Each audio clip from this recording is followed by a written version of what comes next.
Hey everybody, it's Jimmy from the DIY and Digital, and today I've got another layout update for you guys.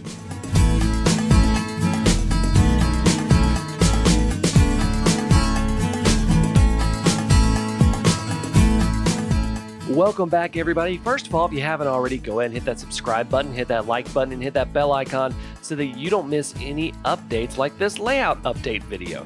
So today we're going to be taking a look at how far I've gotten on my layout so far. I've got a lot of projects that I've done that you'll be seeing separate videos of later on, and I just want to show you how far along I've gotten. So let's go ahead and take a look. Now the main thing that you're going to notice is different on my layout. A, it's an absolute mess, but what layout in progress isn't?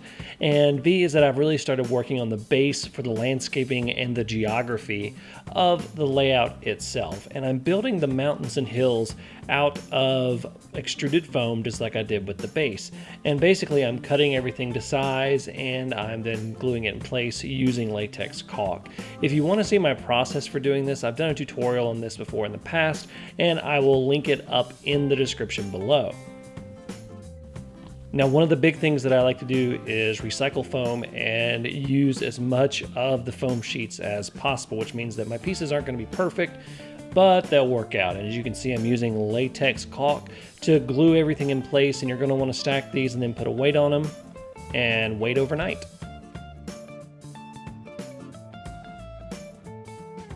The big difference between this and my previous tutorials, I'm going to be using a hot wire foam cutter. And what this basically is literally just a hot wire that will cut through foam like a knife through butter. And it's really great for getting the basic shape of your hills. You can use different types, different angles, all sorts of stuff, but it's basically really good for getting odd, uneven, natural looking angles. Another way that you can shape out long hillsides is to use a hacksaw like I'm doing here.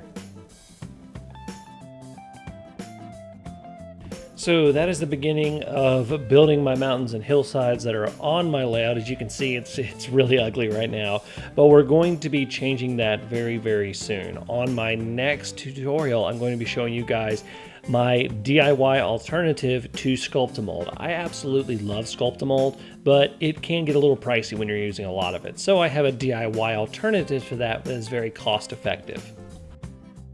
Another thing that I've been working on is getting my track wired up, and I'm going to be showing you how I do this with Kato Unitrack and installing Kato Unitrack in an upcoming tutorial, kind of going over the basics of it, but I've been working along with that. I've also begun painting the layout, and I know some of you are saying, but you haven't protected the track. I do plan on painting the track overall just to get it more weathered.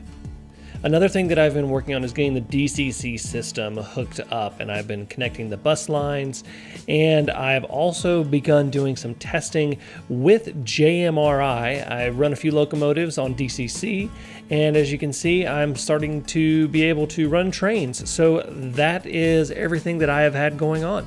You can see that my layout is coming along. I've got a lot of different things in place, and I'm getting really close to the really fun part, which is where you're going to start seeing scenery in place. And we've got a lot of different things to do before we do that, but that's where we are so far. So if you haven't already, go ahead and hit that subscribe button, hit that like button, hit that bell icon so that you don't miss any updates like this layout update video. Until next time, I'm Jimmy from the DIY and Digital. Happy railroading!